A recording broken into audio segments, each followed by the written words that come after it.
recording. Okay, I want to, last week, we talked about, Revelations, 13th chapter, and I think that's what it was, wasn't it? In verses, 1 and 11, right? Yeah. I want to focus on verse 12 for a few moments, if I may, unless there are questions from last week.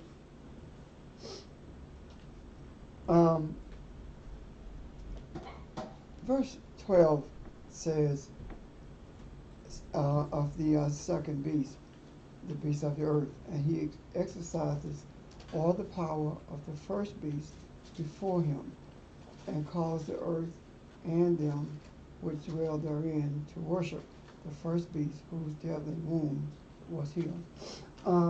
Before I discuss this, please let me reiterate something. When it makes reference to the beast, it uses personal pronouns, he, him, and they should not be there. It should be it. And the reason it should be it is because it's not a person, neither is it an animal, it's a concept. So it should be it.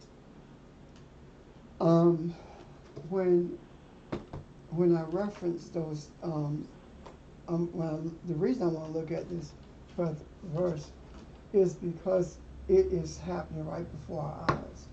You remember we talked about Revelation is now, and when it talks about having it exercising the power that it received from the first beast is mentioned in the first verse of the 13th chapter. That beast being that of religion. And last week, during the this week, during the Kavanaugh discussion, there was this church in Spartanburg County, Mountain View, publicly endorsed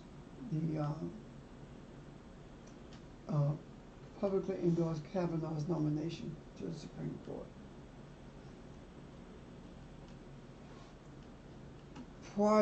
The reason the church was able to do that publicly is because there has been an executive order issued that churches can participate in politics with impunity. Now, that doesn't mean the law, as far as the Internal Revenue Service, has changed. It simply means that the president has granted them permission to do it without intervention from the Internal Revenue Service. Because based upon the Internal Revenue Service, the laws governing charitable organizations, 501c3s, you cannot participate in politics by virtue of endorsing a candidate or a policy or an action. But that has been circumvented by this executive order. I tell you all that so you understand the foundation, so you understand what I'm about to say.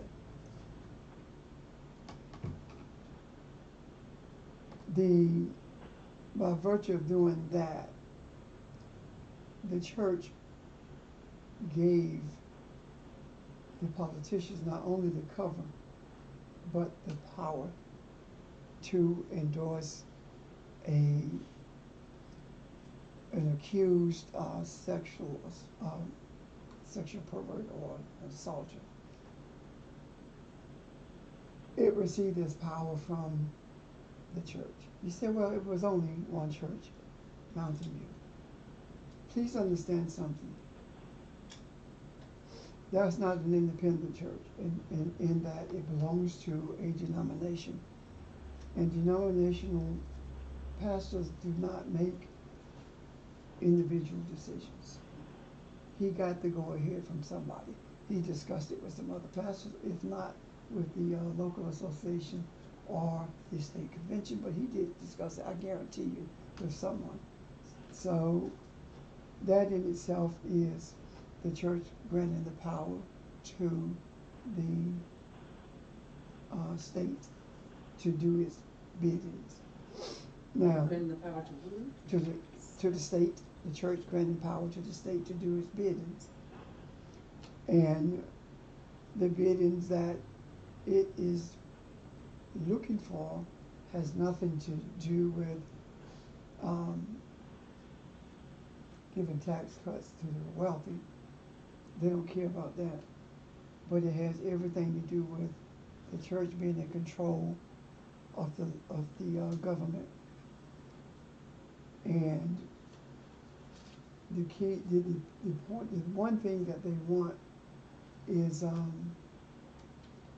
Roe versus Wade to be gutted. They're not going to repeal it. I'll explain that in a moment. Then they also want to be able to openly contribute to political candidates and to actually campaign for them from their pulpits. They do it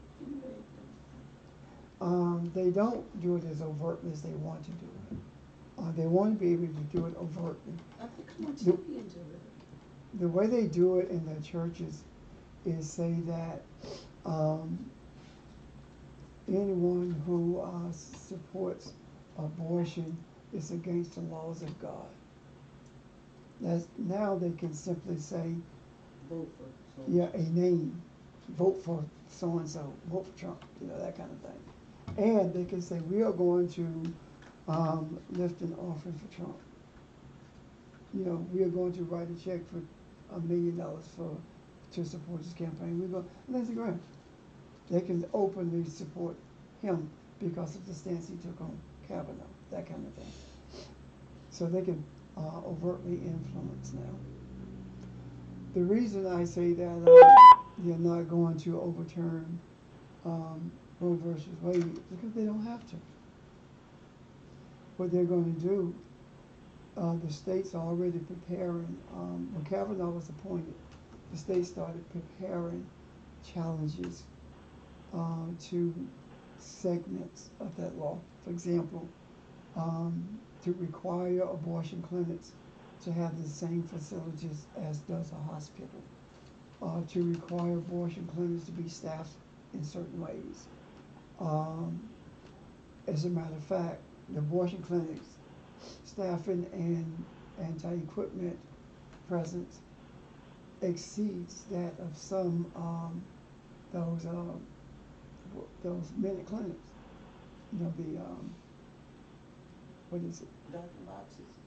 The clinics that Urgent care. urgent care. It exceeds some urgent care facilities.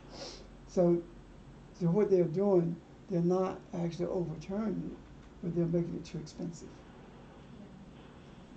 Yeah. So Roe versus Wade is still on the book, but it cannot. No one can do the abortion because there's no way to do it legally. You see what I'm talking about? So that's one of the ways they're going to do it. And the church has always wanted to be in control of the government in an overt way. And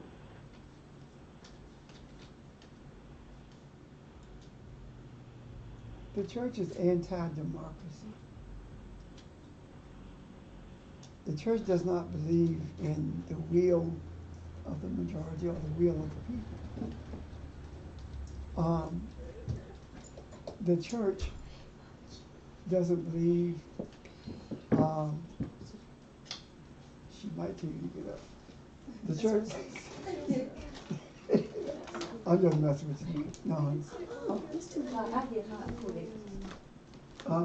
The church does not believe in voting. In what? Voting. The church is a dictatorship. If you look at Catholicism, everything in Catholicism is decided by one person.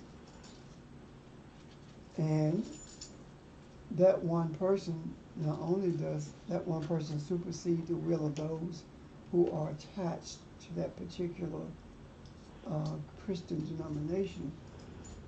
But what that person says also appears to supersede the laws of the land. Because the priests who raped those kids are still at large. And because Ronald Reagan granted sovereignty to the Vatican by virtue of exchanging diplomats, the ones who go to the Vatican cannot be extradited without the permission of the Pope. So that's dictatorship. That's totalitarian. That stuff. Now, just because we did it doesn't mean that every country, of course I know there are Catholic countries all over the world, but just because the United States has that relationship, another country which doesn't have that relationship can in fact request. And that's it. That's where it stops. That a priest be extradited. Extradited, and that's where it stops. Request. Okay. Because beyond the request, how are you going to get the priest? You're going to fight your way into the Vatican. Have to go Swiss guards standing at the door. You see what I'm saying? So, and even with them standing there, if they were not, you're still not going to do it, because it's going to instigate warlike attitude around the world. So, when we look at the denominations that grew out of the Catholic Church, they're in the same way. And please stay with me for a moment, because I'm going somewhere with this.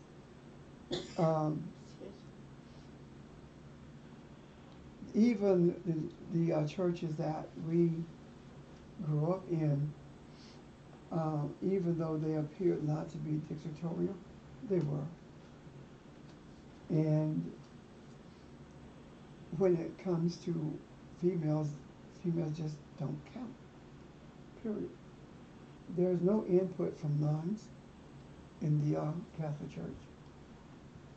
The only input that denominational churches want from females is to raise money and to stand with the pastor when he's on attack. That's it. The reason that this is in place, and the reason women are treated the way they are, is because there's an old English law. And that law that was included in the laws of this land at the inception of this nation. That law said that if a woman claimed to be raped or sexually assaulted, she had to produce credible evidence. If a man said that he was robbed or assaulted, the investigation would take place because by virtue of him saying it, it was credible. So now think in these terms. Think about the English law that says a woman having been raped or sexually assaulted must produce credible evidence. There was no such thing as a rape kit at that time. You see where I'm coming from? Mm-hmm. So in essence, what was being said is that it is legal to rape a woman. That's the bottom line of what's, because if you can't produce credible evidence, and I know you can't, then what's being said here? The credible evidence was usually a man corroborating. And who, if the man is there, it's just like Mount Judge. Mm-hmm. You see? So that's not going to happen.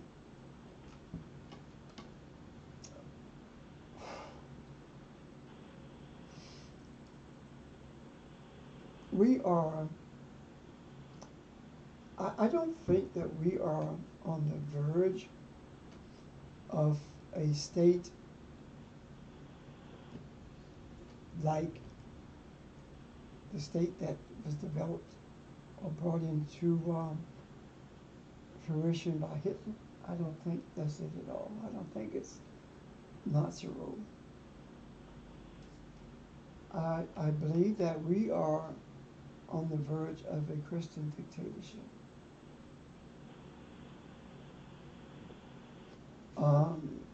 Before World War II, there were nations known as the Papal nations: Hungary, Poland, Romania, pretty much all of Eastern Europe.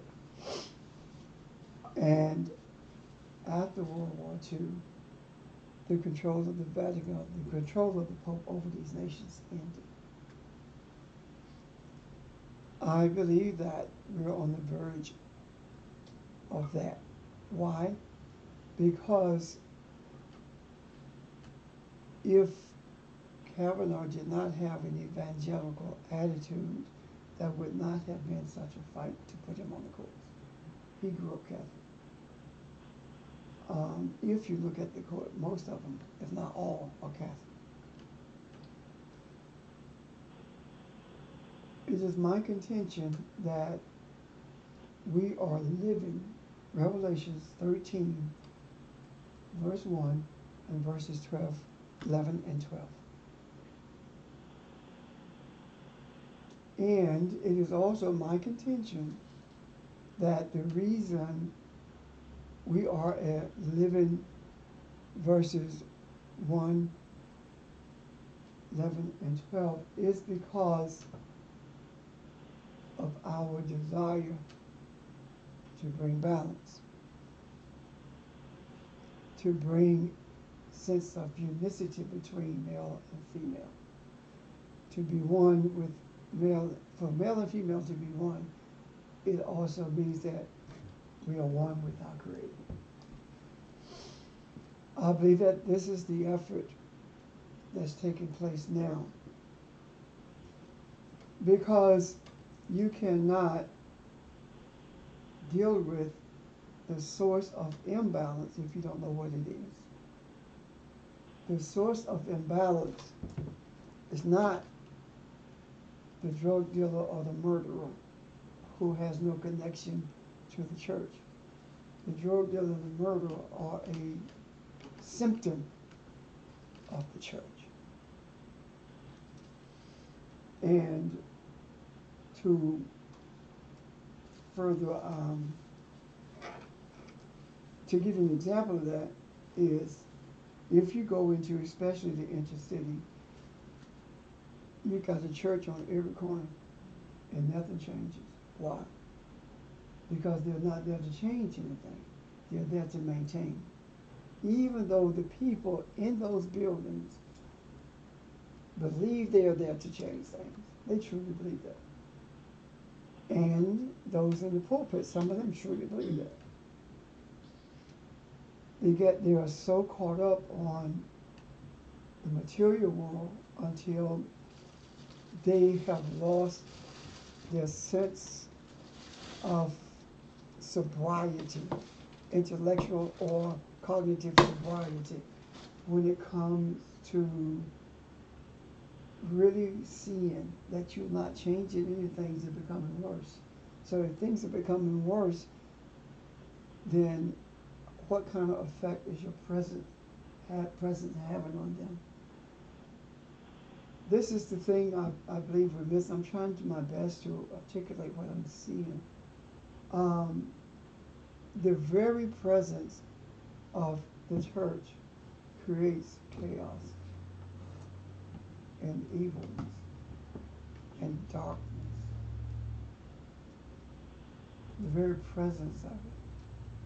And the reason I say that is, so don't turn me off right now, just listen to the rest of it before you turn me off.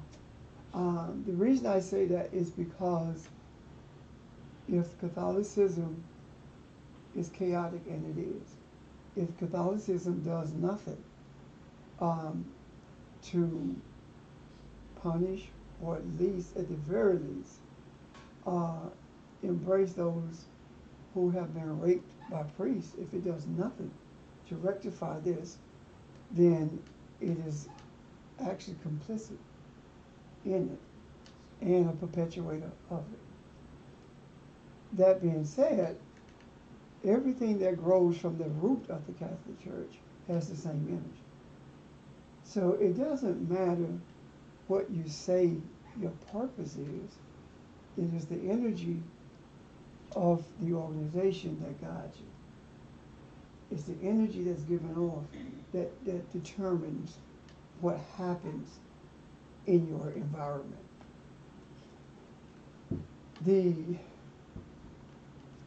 It's like taking a pecan and calling that pecan a banana. It doesn't matter what you call it. It's not a banana. So you can call it Baptist, Methodist, whatever you want to call it. It's still Catholicism, because that's where it came from.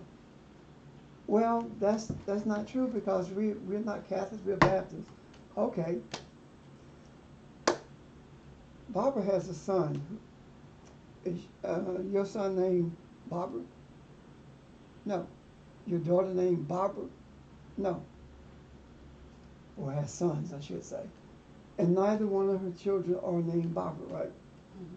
Mm-hmm. But they're still your children. And they still have your energy.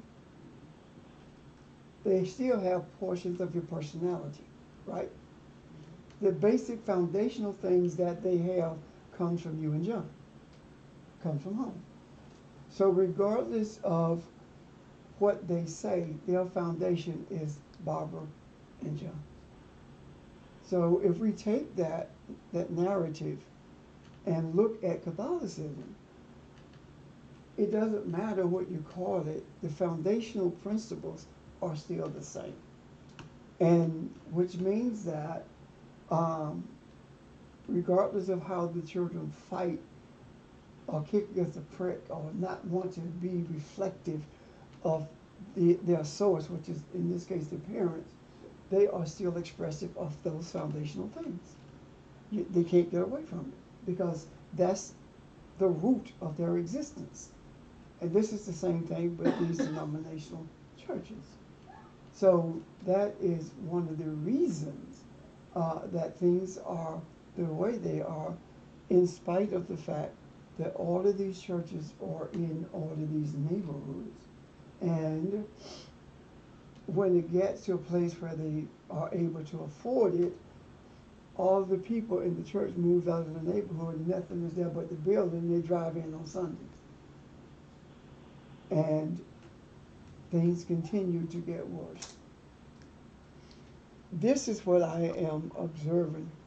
This is what I'm observing in relationship to what's happening at this very moment. The nation is getting worse because the source of its existence is beginning to exert its authority over it. And the authority that's being exerted over this nation is the authority of the evangelical/Catholic Church.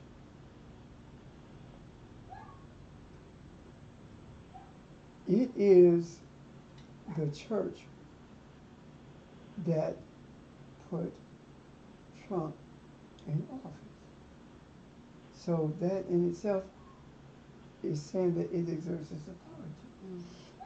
Now, this is the other thing. Most people miss this. This country is, the laws of this country are made by the minority, not the majority. If you look at the red states, you will find that there are more red states than there are blue states. Each one of the red states has 2 senators. And I think it's what, 20, no, 30 something red states. But let's just say 30 for a number, okay? That's 60 senators out of 100. You see where I'm coming from? That's 60 out of 100. Now those red states has the lowest population.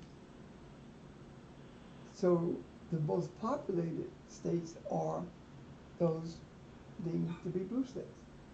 So you see where I'm coming from? So it's the minority who's making the laws. There is no reason, no logical reason based upon democracy or democratic principles that someone from Arkansas should be leading the Senate, because it's one of the poorest states and one of the least populated states. Think about it. Or is it Kentucky, I'm sorry. Yeah. McConnell, Kentucky. There's no reason for that. But you see where I'm coming from? Now, the majority of the people in this country are not Christians.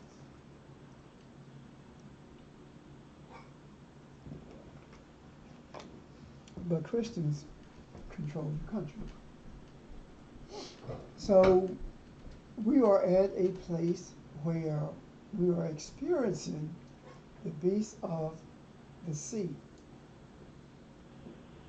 It not only exerted its authority over the beast of the earth, which is government, it is simply not overtly telling the government what to do, but at the same time, not only is it telling the government what to do, but it is making sure that the government does it.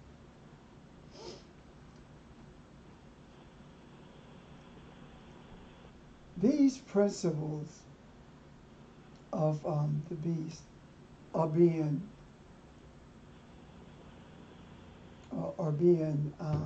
carried out by the government, because the church has always wanted to exert its authority over the government because it owns it. If you look into the archives, you will find that during the time that Abraham Lincoln was an attorney in Illinois, he discovered that the Catholics had a plan to populate the major states in this country and to eventually make it a papal state. Lincoln went to court to challenge the Catholics who were in Canada and buying property in this country and settling Catholics in this country in order to make that happen. When Lincoln went to court to challenge those things, he won.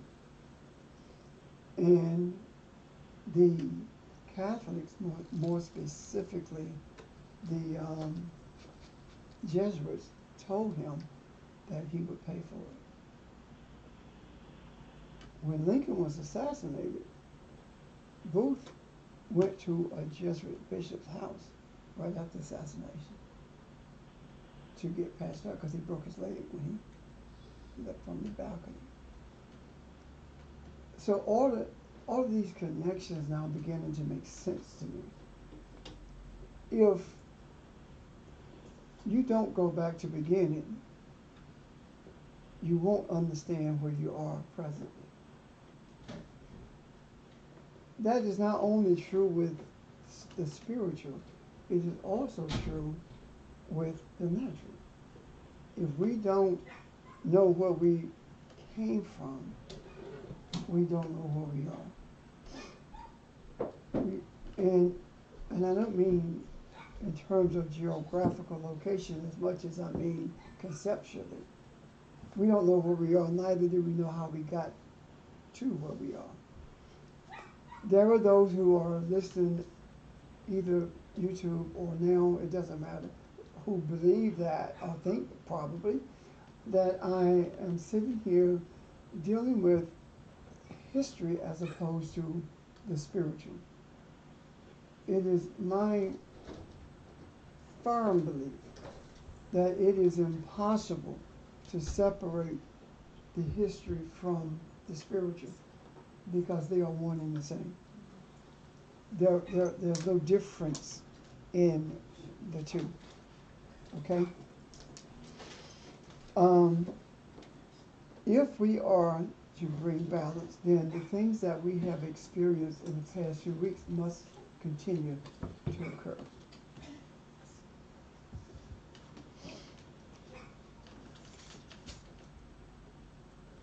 I have been saying that Kavanaugh will not be approved from day one, from the time he was nominated. And everything in me has been, or with everything in me, I have been pushing in that direction. So you say you didn't change anything because he's virtually approved. That doesn't say anything to me other than it's the will of the Creator for a greater reason. That's where I was going. Now, don't get me wrong. I've had my moments to the extent that I don't listen to it or watch it anymore. I may read something, intermittent, but I don't. Because I've had my moments with the politics of it or the natural sense of it becoming a source of frustration. And at times attempting to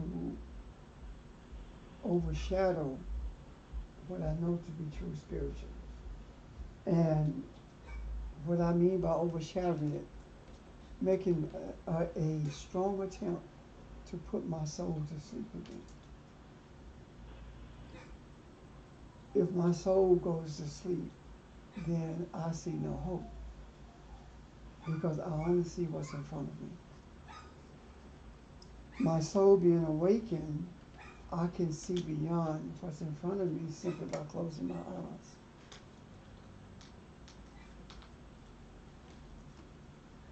I don't see it this way. Whatever we see in the physical, just because it seems to be occurring, we have to look beyond that into the spiritual, because that's where the truth lies. And so, well, they're going to take a vote. I guess he's confirmed now in the physical. But there's so much stuff in the spiritual that's going on as a result of all of this that occurred in people's faces, that, see, in the spiritual, he still hasn't been, he's not confirmed to me, regardless of what the physical says.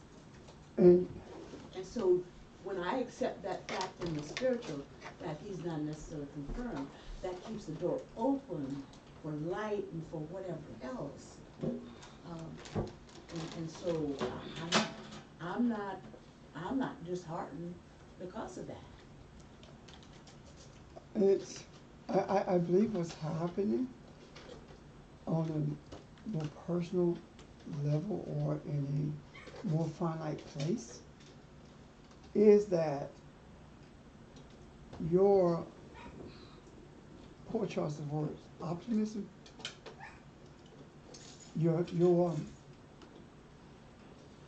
what you see spiritually and is holding on to that has that keeps your soul from even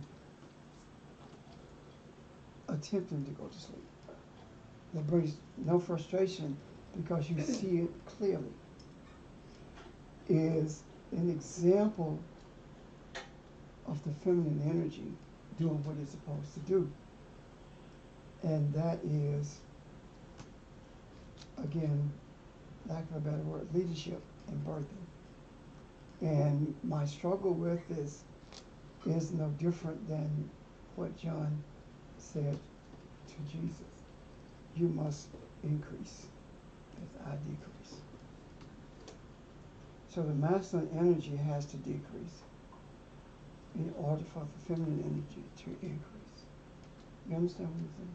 Mhm. So that, I see that in what we are talking about here and seeing. And I have no qualms with that at all. Because the authority, the spiritual authority, the natural authority, that masculine energy has risen to or exalted itself to, has been always to dominate the feminine. So if that being the case, then there has to be a decrease in order for the feminine to be seen or to do what it's supposed to do. And I see that being manifested between the two of us in relationship to what we are looking at in this Supreme Court thing. And I see it being manifested, when I think of, all of the energy that's just been exposed to the masses, particularly women, with all of this, with this process.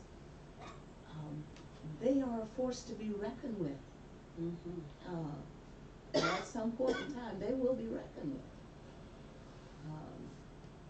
Whether it be through politics, whatever the mechanism. There have been so many eyes open because of this. And not only just women, the masculine, this masculine energy, but the force that are, this feminine energy is about to explode. And that's And I don't mean it negatively. right. That's my point exactly. What I interpret or define that idea of explosion as bursting out of the womb. You know, the umbilical sac or being Expelling it's itself from the ruptured. tight space. Yes. Mm.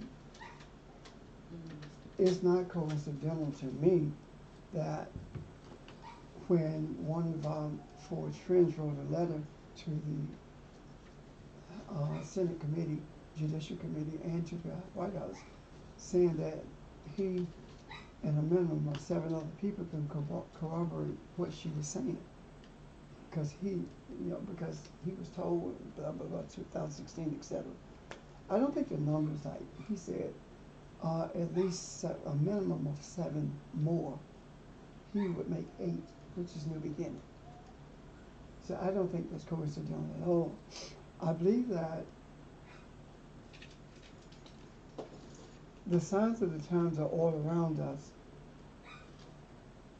Sometimes it appears as though they are minute, or that they are coincidental events, but there are no coincidences, and nothing is minute. Everything speaks to something greater. Is that we have not been sensitive enough to experience the changes that are before us. And Revelation is speaking to me, and the me that it's speaking to is inclusive of humanity. Now, I'm sensitive to hearing it, to experiencing it, but it doesn't mean it's not resonant. So, I do not believe that, as I said at the onset, that this is a move like Hitler made to Nazi thing. I don't believe that.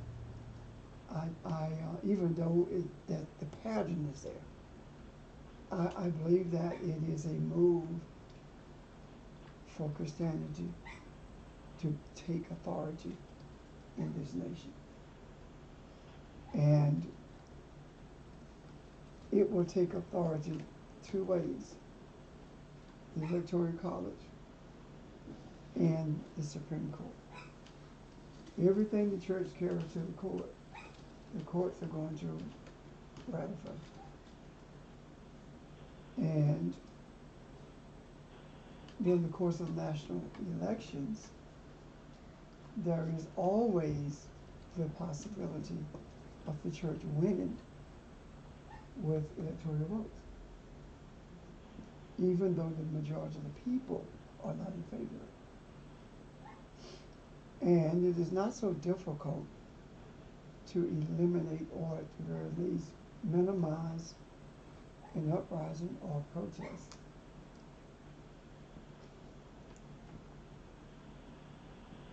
One of the reasons that I don't particularly care about marching, I will observe them, but as far as participating, I really don't care that much, because marches don't change anything. The government says, let them demonstrate, let them protest, but we're going to do what we're doing anyway. It's out of the system, and they think they've done something, then they go back home and do nothing. That has been the case. That has been the case consistently. And the only reason, well, before I go to that, the idea of a Christian nation speaks to a white nation, a slave nation. And I'll speak to the slave thing in a moment, economic slavery. One of the reasons males have been able to dominate, especially nationally, is because females have been birthing their power.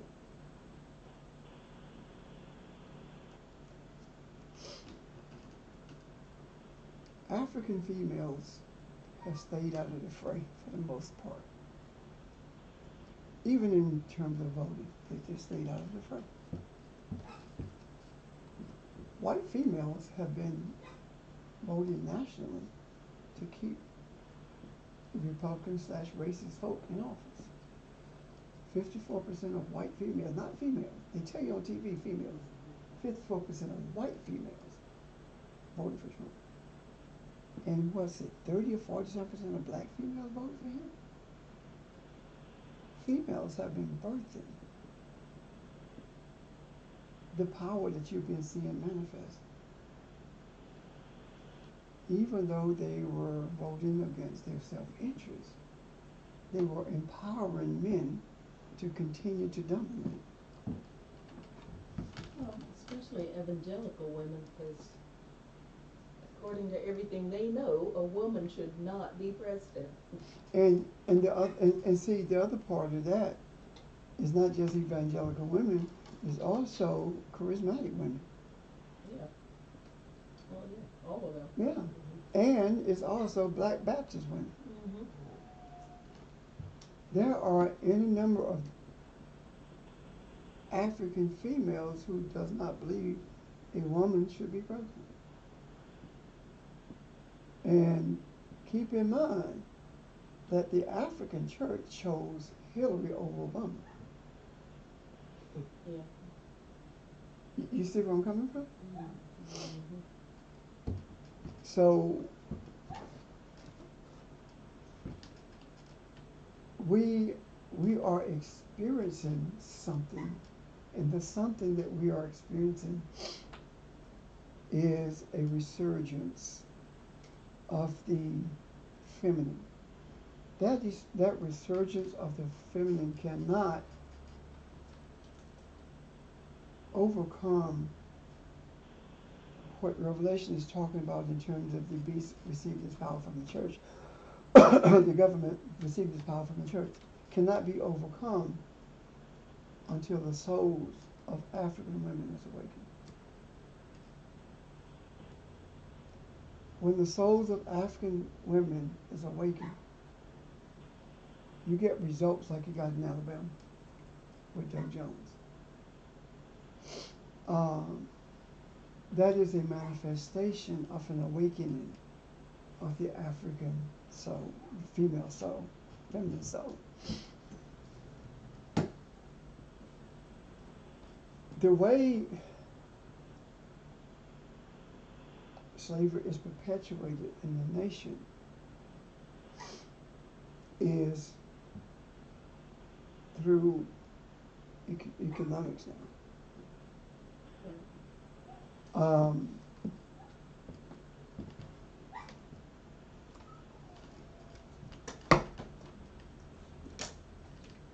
The economic advantages have always been given to white people. Doesn't matter how much education you have. If you got through, you squeaked through. And you're not representative of the quote-unquote race. In 1934,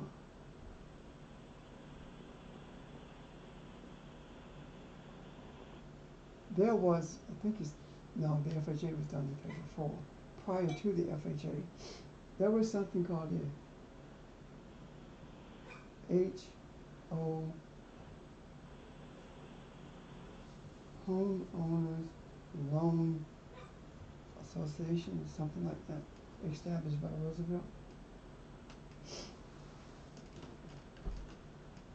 I'm not going to get into the details of it, but it made it easier for people to purchase a home or to keep it, because people are losing their homes. White people were losing their homes during the Depression. Amortization for home loans and lengthening the time for home loans and increasing the payments came as a result of that. And we can talk about that some other time. But one of the things that was extremely prevalent in every one of the policies that established these organizations was that colors could not take advantage of it. If one African family moved into a neighborhood, the whole neighborhood was deemed to be devalued, and they would not lend for any more homes in that area. Where redlining came from is the government.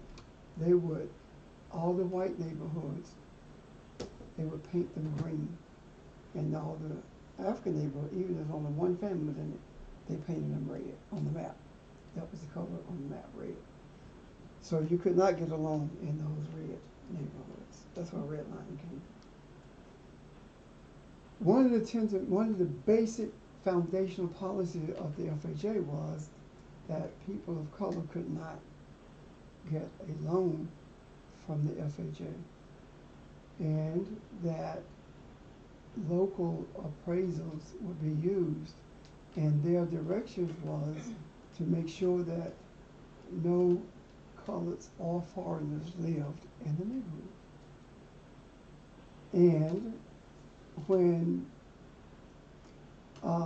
African males sought jobs, the labor unions would not let them in. And that was purposely so, because they could not reap the benefits of labor unions. One man might, during that period, be making $2 an hour, but the black man making 75 cents.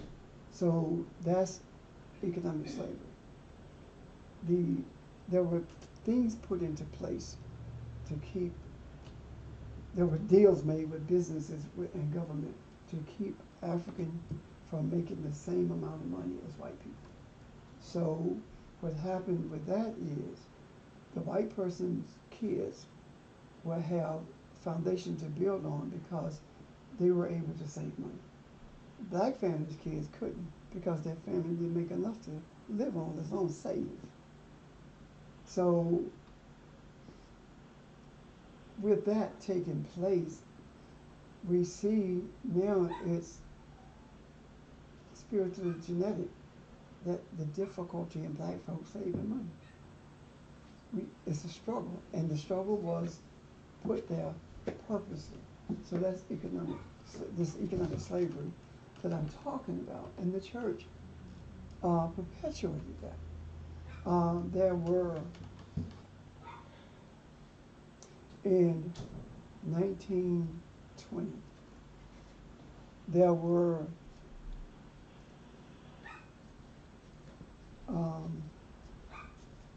let me back up a moment. African people, after slavery, could work on sharecroppers' farms, and they always lost, right? They always came up behind. But what most people don't know is that some of them who went to quote unquote town on their day off were arrested for vagrancy or for loitering under the black codes. And they couldn't pay the fines because they had no money. But they were not being arrested for that reason. They were being sold to mining companies like Bethlehem Steel. They would sell them for labor, and they didn't get paid. So you see where I'm coming from? So that's even what? Putting you deeper into economic slavery. So my point is this: slavery has never ended, and we say it, but we don't point to the things that are indicators that it has not ended. Well, yeah, the chain gangs of 20s and 30s and 40s, basically slavery.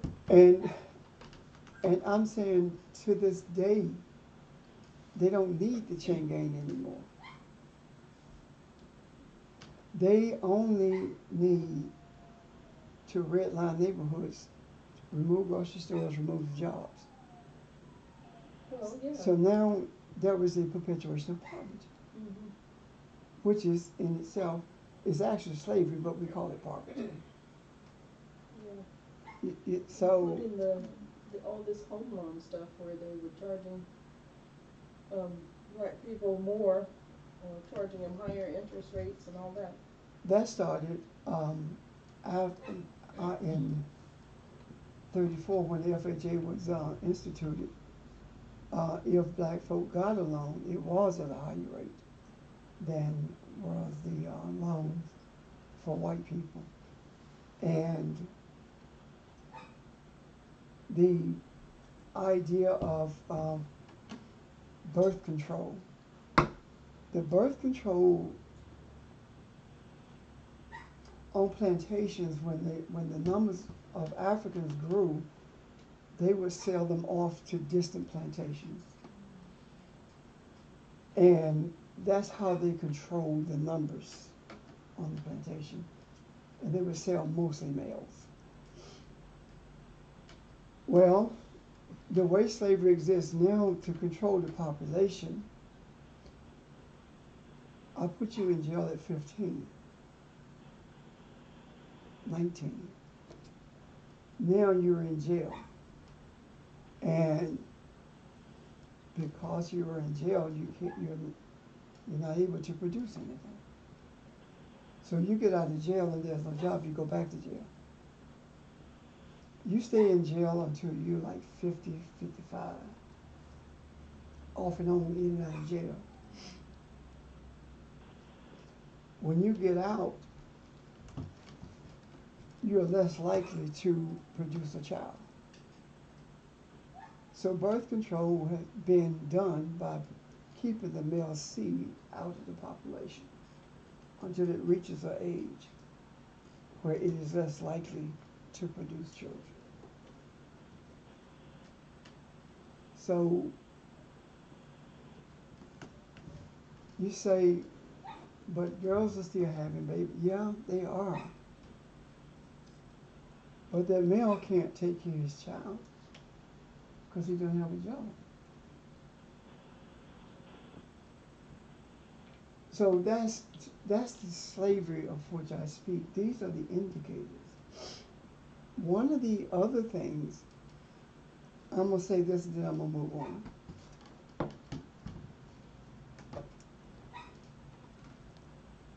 I believe that marijuana is being legalized for two reasons.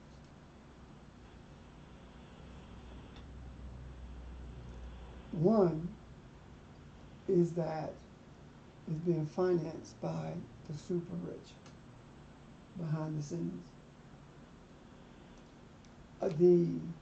These capital equity, what is it? The companies are doing it behind the scenes. It's huge, a hedge fund. Yes, hedge funds are doing it behind the scenes. However, the end result is not just money. The end result is damage to the brain. There was a recent study done, and that study showed that marijuana is more damaging to the brain than alcohol.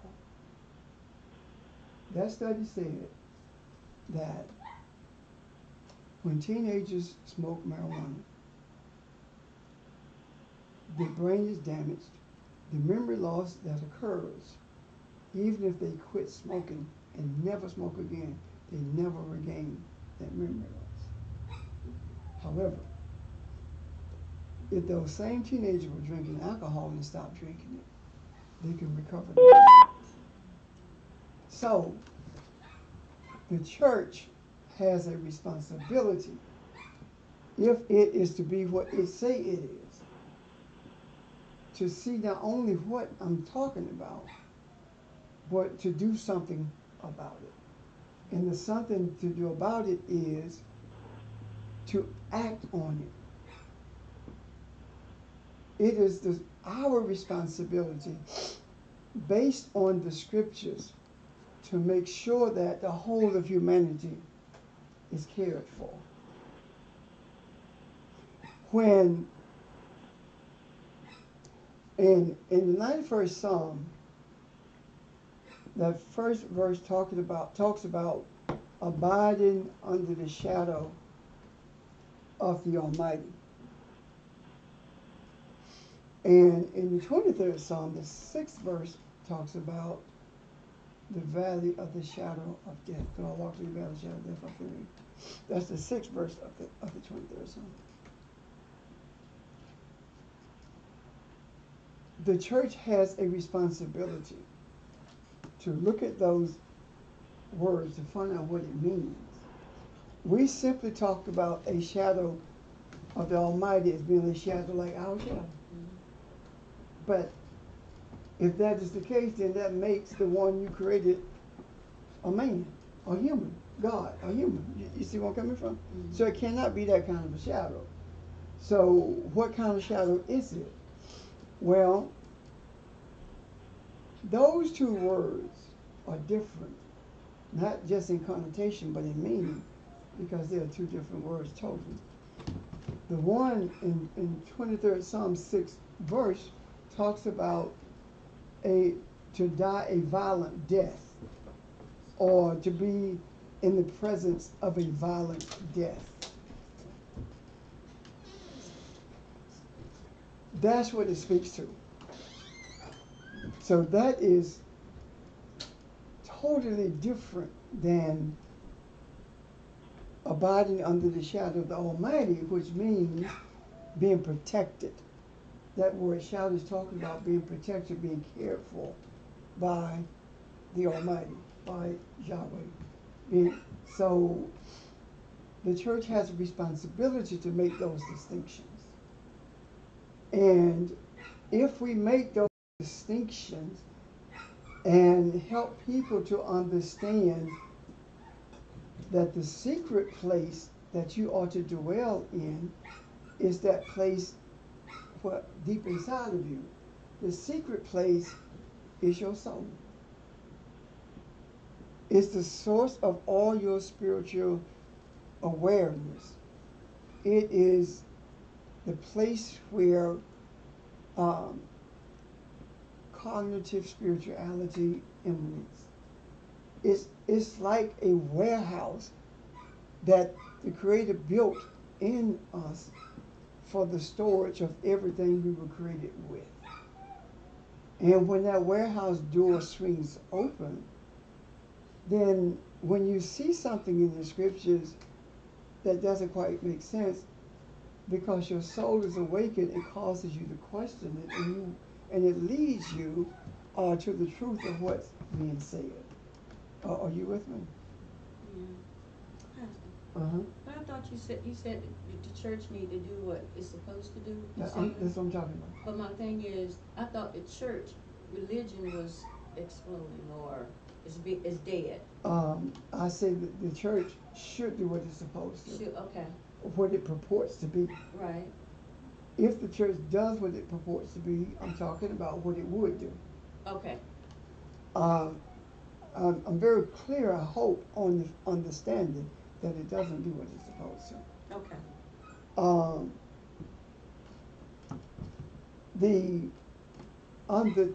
If it were, then it would help us to understand that as I said, the secret place is the soul. And out of that secret place comes all of the characteristics with which we were fearfully and wonderfully made or molded.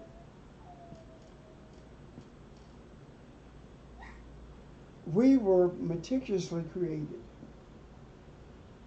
It talks about being created from the dust of the earth. You know, it indicates hands involved in the creation, doesn't it? Or it intimates that hands were used in the creation, I should say. So that means that we were created not only by, but with the authority of the one who created us. And if we look at that carefully, we will see in that second chapter of Genesis, it says, and the Lord God, Yahweh,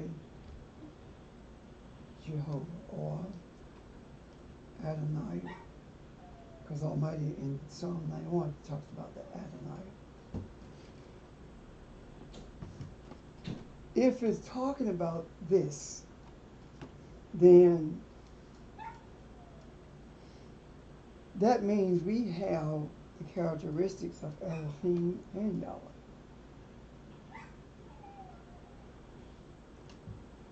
The characteristics of Elohim can be seen in the characteristics of Adam.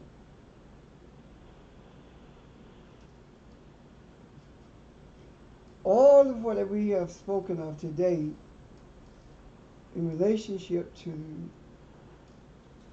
the oneness of the church and state can be overcome when we understand what I'm about to talk about.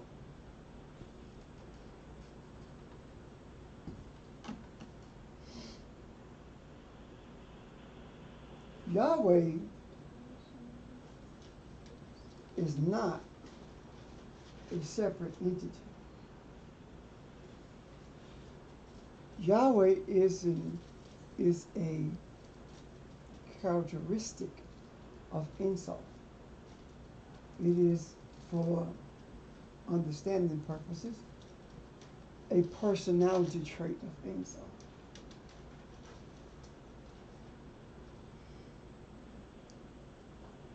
As long as we embrace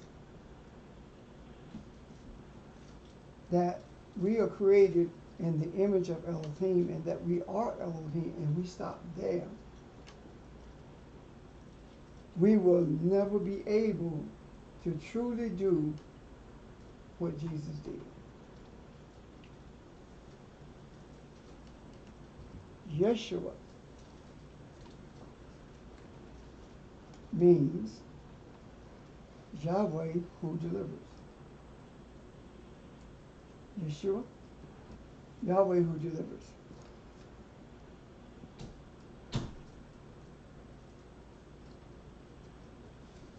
It has no indication in it of being Elohim. It was not necessary because at that juncture, Jesus knew that he was Elohim. The priest knew also, because when they challenged him in John 10, he said, is it not written in your law that I say that you're God, you're Elohim? And they did not stone him, they just left him alone. Okay?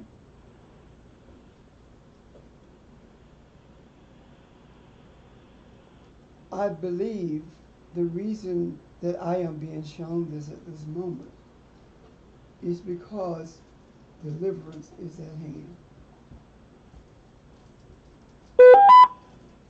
Jesus said that we're supposed to be able to do what he did, but not only that, but greater things, right? Mm-hmm. Every time Jesus thought of the label that was put on him, i.e. his name, he was saying, if he say, I am Jesus, I am Yeshua, right? He was saying, I am Yahweh, the one who delivers. Are you following me? Mm-hmm. So until we adopt that characteristic, that trait, knowing that we are also Yahweh who delivers, the deliverance can't take place. Because the trait of Elohim is not deliverance. The trait of Elohim is to create, is to bring things into existence. The trait of Elohim is to take the seed of a principle and impregnate the feminine with that principle, because it's the feminine that has the power to bring that principle to fruition by virtue of nurturing it. So that is the oneness of it. I speak that way because you can grasp it if I speak in those earthly terms as though there is a space or a time period between the concept of the seed or the principle of the seed and the birth of the concept. But it isn't. There is no space between the two, because there is no space between male and female. And when Jesus was talking about, and the two shall become one, he was speaking of the nature of Adam becoming what it was in the beginning. So when I speak concerning being expressive of Yahweh, then I am also being expressive of Elohim, because if Yahweh and Elohim brought the entity Adam into being, then the traits of both are in that entity. And up to this point, I have only seen, or have been only shown, the principle that involves our embracing Elohim, or the concept of Elohim, because that's who not only created us, because that's who we are. However, I see now that there's more to the story than embracing the principles and the womb that brings it to fruition. There has to be a purpose for the principle. If there is no purpose for the principle, when the principle is birthed, it will die. Because when you don't have a use for a thing, you have a tendency to cast it aside.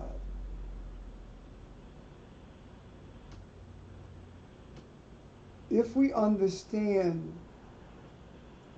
the purpose for the principle and the nurturing or birth of that principle, it is at that point that we are able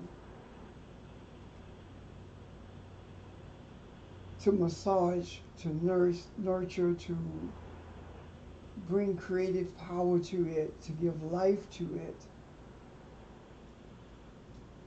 so that the soul can experience a deeper awakening. And it is my belief that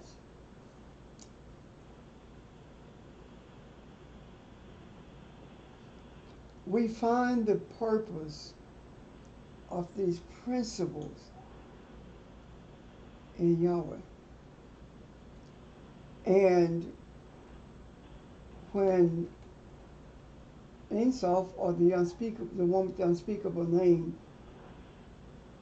allowed this physical body to be enlivened by someone who was called Yeshua, Yahweh delivers.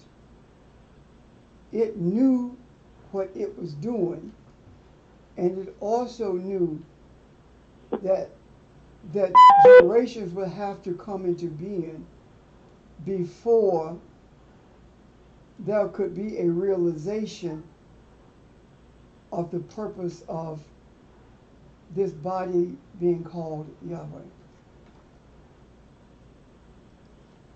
The purpose of the principle is for deliverance, because Yahweh is the deliverer, not Elohim.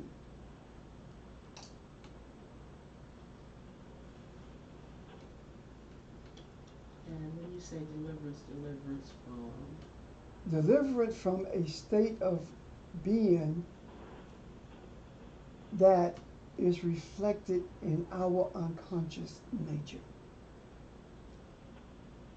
Put simply, awaken our soul from the sleep that it has been in since Adam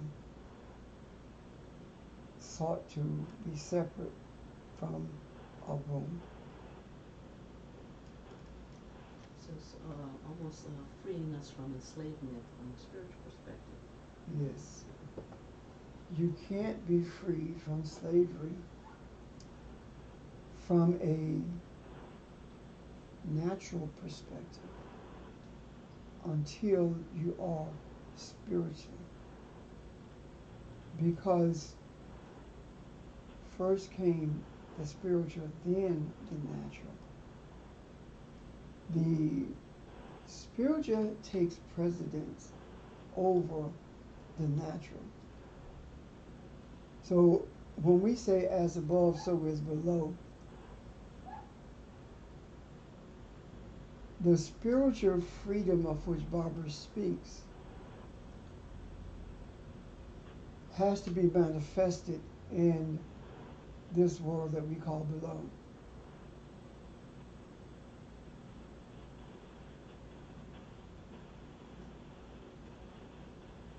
However, it can and will not be done if we continue to discard the purpose for being Elohim, the purpose for inhabiting these bodies. When we recognize and embrace the concept of Yeshua, or Yeshua, however you want to pronounce it.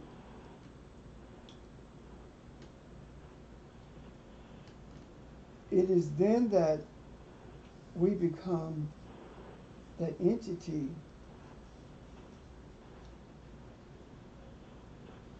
that was created in the beginning.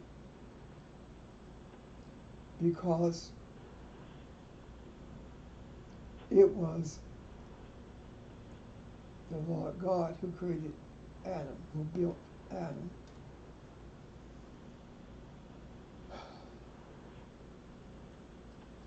And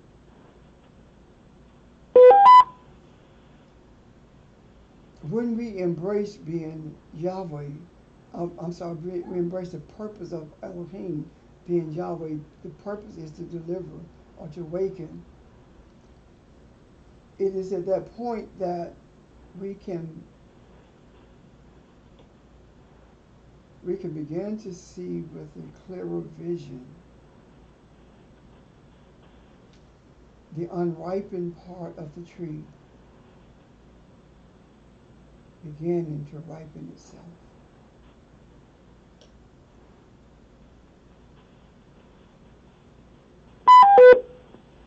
We are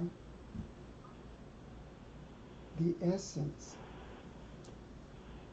of everything that Jesus represented in terms of manifestation, in terms of his reality that he lived in. Jesus said, I want to gather those who would rule as God, as Elohim. I want to gather them to me, like a chick gathers her brood under her wings, but they won't hear me.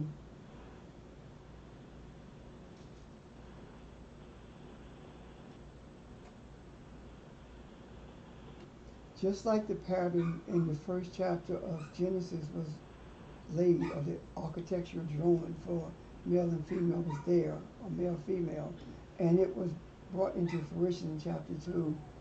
The pattern for deliverance by Yahweh was drawn in the life of Jesus. And it is up to us to take that architectural drawing or that pattern and breathe life into it so it can become what it was supposed to be, and the result of it will be a place, a pleasurable place for the whole of humanity. And the pleasurable place for the whole of humanity will be in the earth realm, because there would have been a ripening of earth consciousness. The pattern that Jesus laid not only included deliverance or awakening of the soul, but the results of that also. When the soul was awakened, it was able to move between the spiritual and the natural with ease. I asked the question I've been wondering for quite some time. Why is it, or how is it, maybe a better question, that Jesus could sit at a table and eat, or go to the beach where Peter and the others were, and eat? How could he eat if it was a spirit?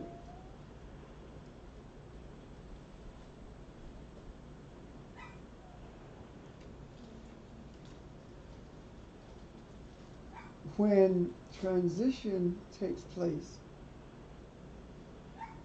and we are in the image of that Jesus was in, we are able to live in both worlds, which means that consumption of food is not an impossibility, but is not a necessity.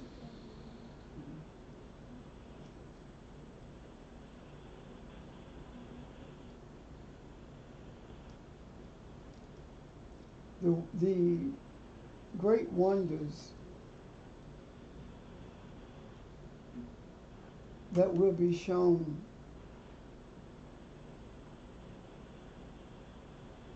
by the beasts of the earth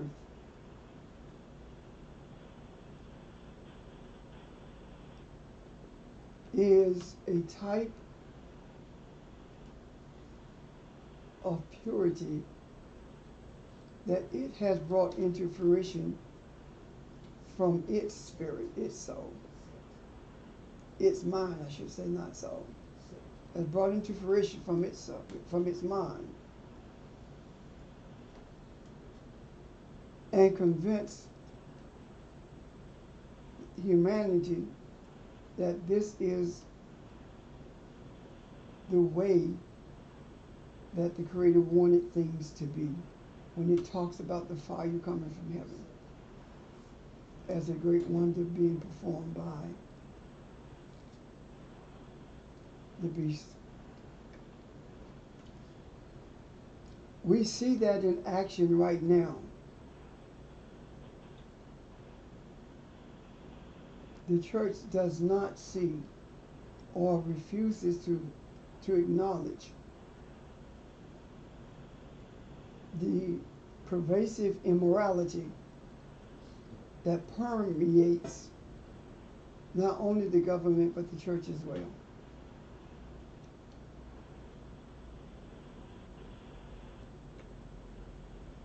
When you look at the immorality of government, I'm not talking about just sexual immorality, I'm talking about it's immoral to starve people. It's immoral to treat people as though they're animals. So when I'm talking about immorality, I'm talking about a plethora of things. When we look at that immorality, we also see the source of this false spirit putting forth a different type of morality. We hear about the priest forgiving sin. So is the reason the Pope doesn't do anything about child rape is because he is convincing people that he has absolved those who did it of their sin, of their entanglements, even though they continue to do it. We see this in action right now, this type of miraculous event. We usually think that miracles are things that we call positive, but that's not so. There is a miracle that is right before our eyes. It is a miraculous thing that so many people who profess to be righteous can look but not see the immoral attitude and actions of the leadership. That's a miracle. That is being shown or being performed or presented by the two beasts. So the soul is still sleeping. That's what that's indicative of for Christians who can't see beyond what they're told. Yes. they've been lulled or hypnotized, or it's like, you know, they've been quote unquote taken over in terms of some demonic spirit, for lack of they have used their minds to deceive humanity, because the dragon, the devil, the deceiver has been loosened in the earth for the purpose of deception.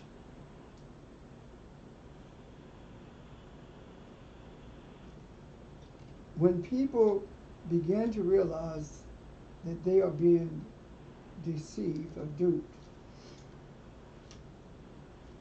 they become open to change. And when they become open to change, it is then that those who are seeking truth or traveling this journey of following the pathway of truth and righteousness are able to influence their minds. And what I mean by that is are able to shape the soul and awaken the souls. And the soul will speak to the mind. And the mind begins to see what we have put in quote unquote the macro. And therein lies the change. Not the beginning of it, but the change itself. And that results in the church losing its power. If the beast of the earth receives its power from the beast of the sea, it is not necessary to go after, and I use these earthly terms again so I can explain what I see. It is not necessary to go after the beast of the earth.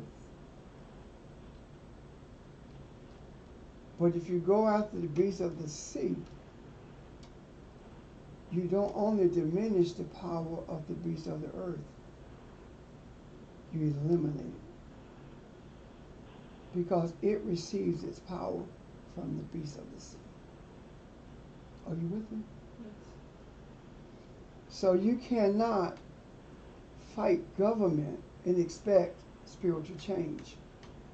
You cannot fight government and expect people's heart to change or their thoughts to change or their principled direction to change. When you deal with spiritual things, you have to have spiritual arrows in your quiver. And when you engage in this battle, it begins to weaken the beast of the sea, which is religion.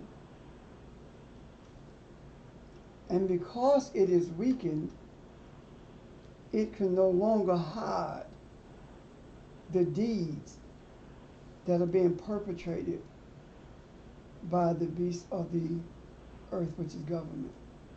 So all of these things are exposed because the beast, the religion, can't fight the spiritual battle and keep things hidden at the same time.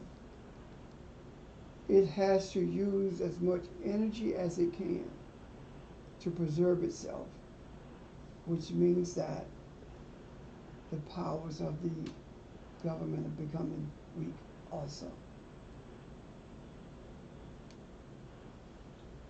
The focus has to stay on the powers that are emanating from the root of the evilness, unrightness that we see in the earth.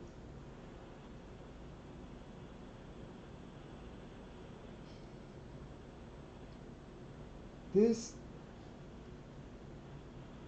government has always been propped up by the church, or undergirded by the church. The scripture says that everything that can be shaken will be shaken. It also says that judgment begins at what? The household of faith. So it is not surprising, or shouldn't be anyway, that everything is being shaken, including us. This doesn't apply only to religious people who seemingly don't have a clue. Everything that can be shaken. We are being shaken. Everything we thought true, we began to see, it wasn't. We are being shaken. The things that are still in us that bubble to the surface shakes us. The things that are happening around us shakes us. It said be shaken, not destroyed. To me, I hold on to the idea that the shaking is like fruit juice. All of the pulp of the juice, if it sits, it floats to the bottom.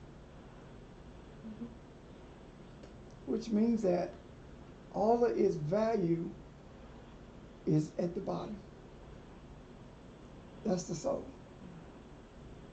If you're going to get the value, you have to shake it.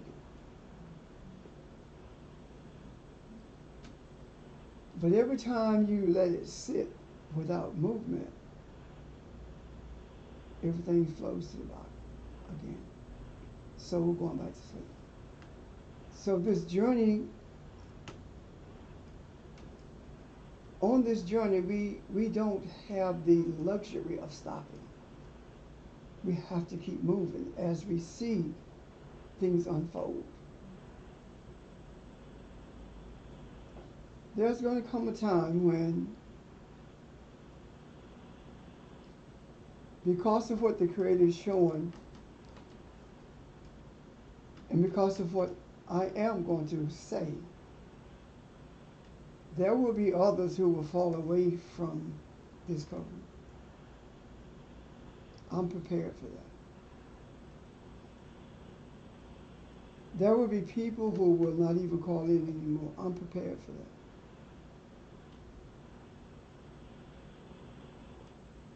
However, I know this. Beyond the shadow of any doubt.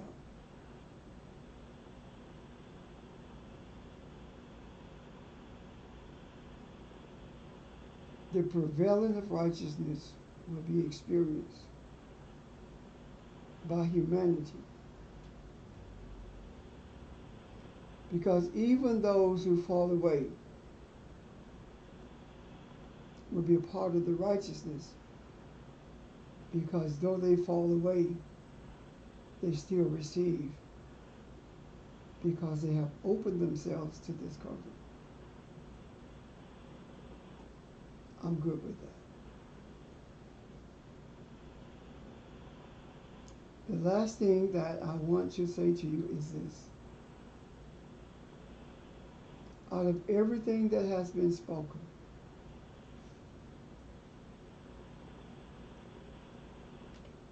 the greatest is this.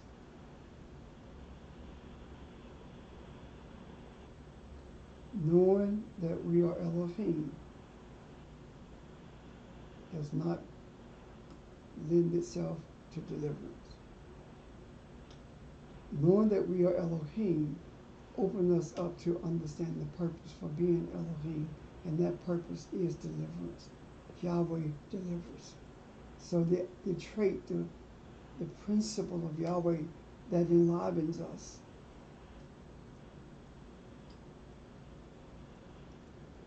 is what puts us not just in a position, but it enables us to disentangle humanity from the things that blind humanity and enslaves it.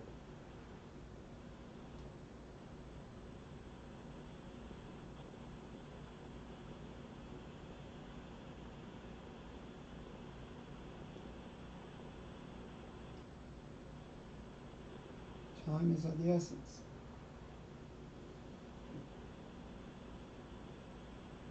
Use it wisely. The way that we move beyond time is living out of the secret place that we dwell in.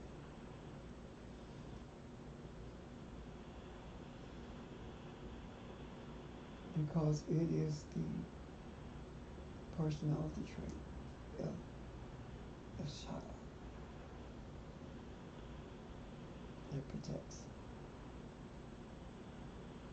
and provides.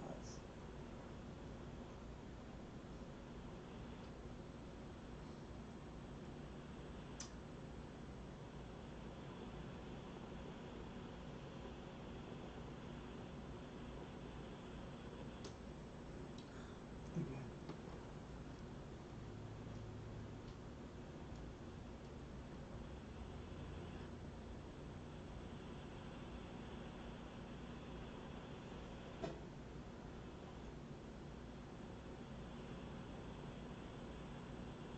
See things as they are.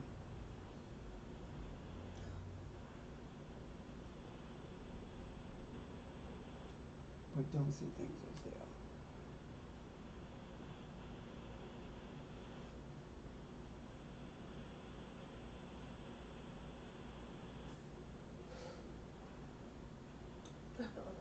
This Kavanaugh thing? See it through your eye as Barbara sees it through her, and not your eyes.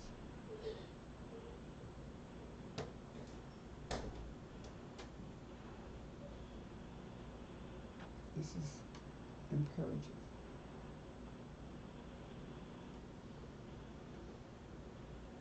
If but one which you say the city. So the falling off does not end the journey. The disbelief does not end the journey. It proves that the journey is real. I'm done.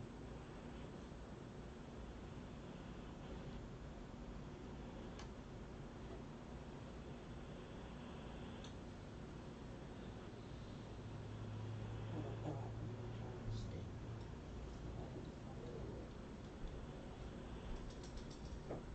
Hold on 1 second.